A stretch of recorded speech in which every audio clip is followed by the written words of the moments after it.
Olá IPCA, hoje é sexta-feira, dia 31 de outubro de 2014. Nós estamos juntos há 796 dias lendo a Bíblia e hoje leremos os capítulos 7 a 9 do livro de Neemias. Já temos dito a você que Esdras e Neemias são um livro só e que este livro único nos conta a história da restauração de Jerusalém após a sua destruição por Nabucodonosor e os 70 anos de cativeiro do povo judeu na Babilônia. Com o decreto de Ciro, no ano 539 a.C., muitos judeus voltam sob a liderança de Zorobabel e Josué. E essa história está no início do livro de Esdras. 80 anos depois, no ano 458, mais judeus voltam agora sob a liderança de Esdras. E depois, 13 anos mais tarde, voltam um outro grupo agora sob a liderança de Neemias. Zorobabel e Josué reconstruíram o templo, mesmo com alguma demora, 20 anos de demora. Depois a gente vê que Esdras volta e impulsiona um pouco a vida religiosa da nação, despedindo mulheres estrangeiras que haviam contaminado a religiosidade pura de Israel. No entanto, a gente vê com Neemias que 13 anos mais tarde a miséria da nação ainda é grande e Neemias é bem sucedido, como vimos, em reconstruir os muros em 52 dias, mas com grandes lutas, com grandes sacrifícios. E o que nós vamos ver a partir do capítulo 7 é que depois de reconstruídos os muros, ainda se faz necessária muita reforma. Ainda é o caso de trabalhar para que outros exilados voltem a Jerusalém para povoar a cidade. Como a gente pode ver nos versos de abertura do capítulo 7, os muros estão erguidos, mas o verso 4 diz: a cidade é espaçosa e grande, mas tem pouca gente nela. E então a gente percebe um drama. Aquela cidade que estava com o templo já funcionando há algum tempo, né? Desde o ano 516, e nós estamos aqui já no ano 440 e alguma coisa. Deixa eu me lembrar, 446. Então você imagina, né? Já são aí 70 anos que o templo está de pé e, no entanto, a cidade ainda está em miséria. Então você vê a dificuldade. Então é necessário que se tome providências no sentido de povoar a cidade. E Neemias então diz que Deus dispôs o seu coração para registrar genealogias. É o assunto do verso 5 do capítulo 7. Vai ficar mais claro lá para frente que isso é com o propósito de incentivar a restauração de Jerusalém no que se refere ao seu repovoamento. O capítulo 11 vai tratar disso e nós vamos falar disso no vídeo de amanhã. A ideia é incentivar exilados a regressar à terra, porque Jerusalém ainda continua despovoada. E então Neemias vai fazer uma nova contagem, registrar novamente a genealogia de quem voltou. E você vai perceber que o capítulo 7 de Neemias é essencialmente idêntico ao capítulo 2 de Esdras. E se conta aqui quem foi que voltou segundo as suas famílias e tudo mais. E a gente vai ver as mesmas lições que viu lá no capítulo 2 aqui. O povo comum teve participação fundamental, voltaram pessoas de todos os tipos para trabalhar no serviço do templo, que era um aspecto central da fé. As pessoas contribuíram, deram dos seus recursos, dos seus tesouros, e tudo isso então nos lembra de lições que já analisamos lá no capítulo 2 de Esdras. Aí, no capítulo 8, nós vemos Esdras aparecendo. E é um pouco estranho, porque faz 13 anos que Esdras está por lá. E agora, com os muros reerguidos, é que existe uma oportunidade da lei ser lida de maneira clara e de se dar explicação a todo mundo. Nós não sabemos por que demorou tanto para Esdras conseguir essa oportunidade. E por que foi que Esdras ficou sumido, desapareceu do cenário nesse tempo todo, dos 7 primeiros capítulos de Neemias e nos 13 anos que separam o último capítulo de Esdras do primeiro capítulo de Neemias. Mas o fato é que agora, com os muros reconstruídos, e isso pode ser uma explicação também dessa demora, o povo pede que a lei seja lida, o povo se reúne e então pede que a lei seja lida diante dele. Esdras vai fazer o serviço e é o primeiro dia do 7º mês. Esse é um dia de ano novo. Apesar de ser o 7º mês, é importante lembrar para você que havia o calendário religioso e o calendário real, o calendário civil. O calendário religioso é que está sendo mencionado aqui. E a diferença de um para o outro era exatamente de 6 meses. Então, quando começava o 7º mês no calendário religioso, era na verdade o primeiro ano do calendário civil, o primeiro ano do rei. E então está começando um ano novo e o começo desse ano era com a festa das trombetas. E você pode ler isso lá no capítulo 23 de Levítico. E nós fizemos questão de comentar, quando estudamos Levítico, cada festa de maneira particular para você ter ideia do que é que se tratava. E se você desejar, vale a pena dar uma revisada no que foi dito lá. Já faz tempo. Mas nesse momento está se começando uma nova era, e isso é muito simbólico, isso é muito tipológico. A cidade está finalmente sendo concluída, tendo concluída a sua restauração.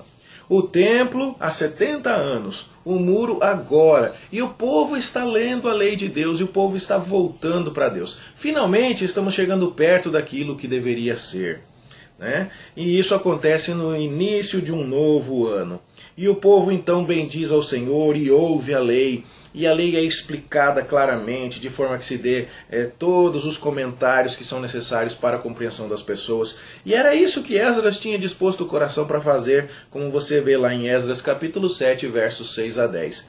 Parece que só agora, 13 anos, na verdade até um pouco mais tarde do que Esdras havia se disposto para fazer, é que isso realmente veio a acontecer. E quando o povo recebe essa leitura da lei, percebe o tamanho do seu pecado. E então eles começam a prantear e a chorar, muito provavelmente porque perceberam o quanto estavam longe dos caminhos de Deus, o quanto Deus foi justo em mandá-los para o cativeiro, o quanto eles ainda precisavam se santificar para contar com a bênção de Deus sobre eles. E então o povo chora, mas a ordem dos líderes, de Neemias, de Esdras e tudo mais, e os levitas, a ordem deles é ao contrário. Não chorem, não pranteiem, porque este é um dia de alegria. É dia de celebrarmos que Deus tem sido bondoso conosco. É dia de lembrarmos que, apesar de tudo, a graça de Deus tem sido sobre nós. Então, era hora de fazer festa, de banquete e de tudo mais. Então, a alegria de Deus com o seu povo era o que deveria fortalecer aquelas pessoas e encorajá-las a crer no perdão gracioso que Deus estava disposto a lhes oferecer.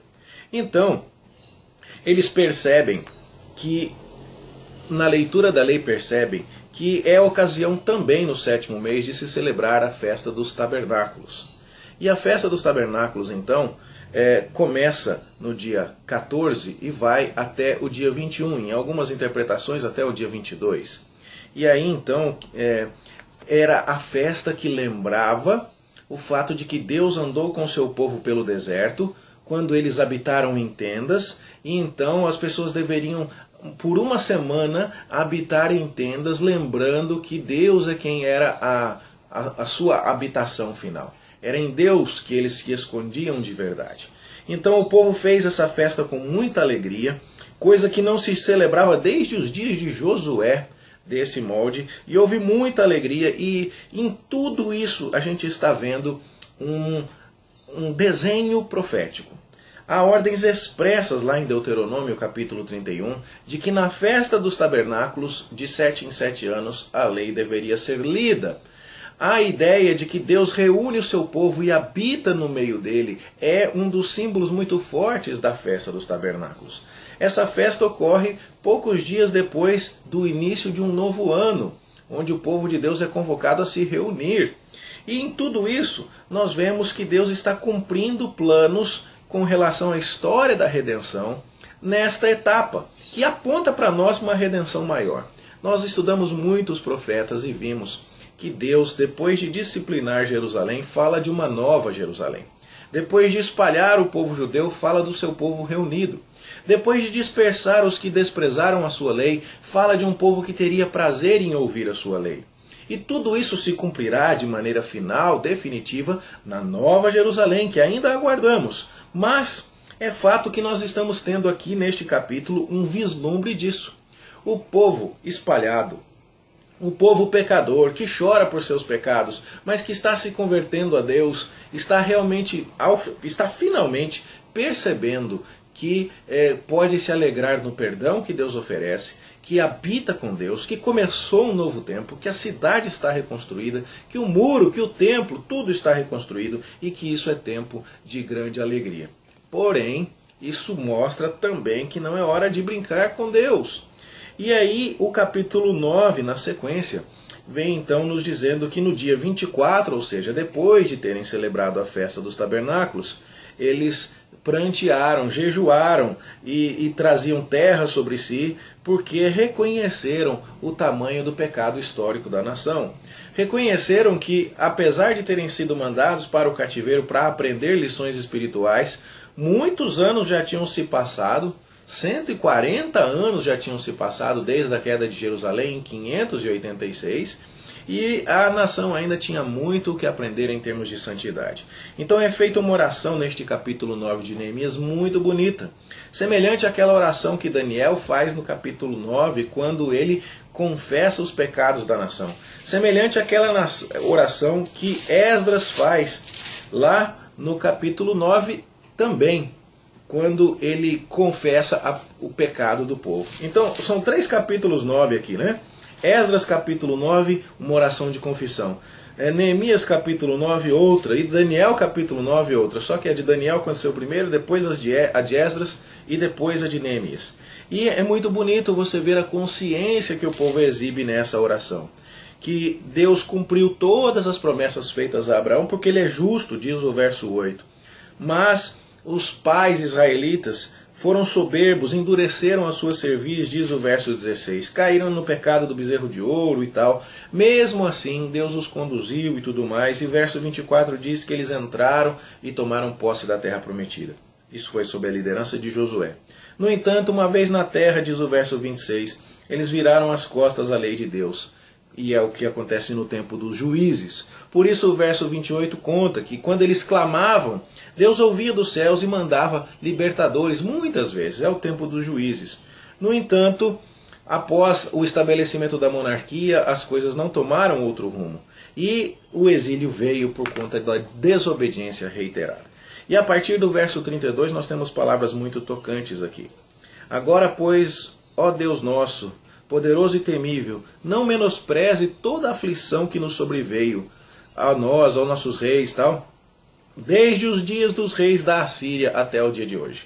Desde os dias dos assírios, que tanto destruíram o reino do norte quanto assediaram o reino do sul, na época do profeta Isaías, passando pelos babilônicos e agora na época dos persas, toda a história de Israel está acontecendo nesta forma tumultuada por causa do pecado do povo, da justiça de Deus.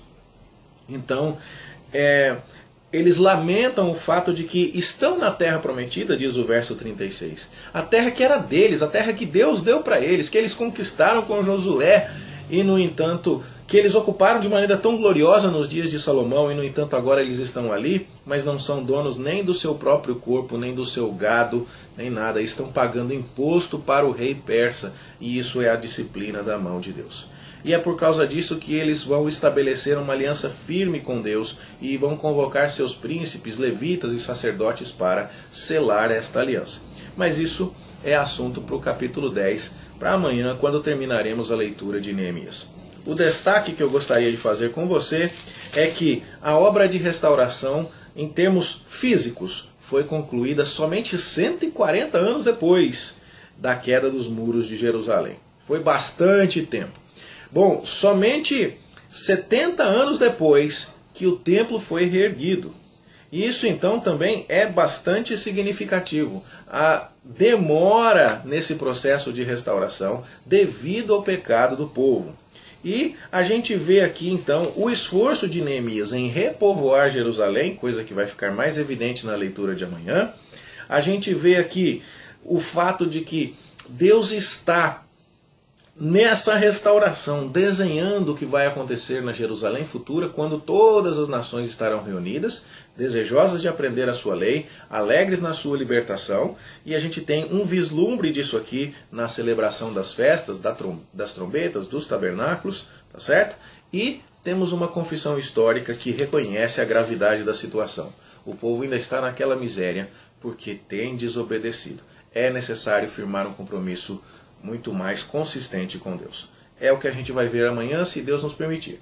Espero que estes comentários tenham abençoado a sua vida e ajudado a sua compreensão desse texto. Amanhã a gente se encontra aqui para continuar, se Deus quiser. Até lá.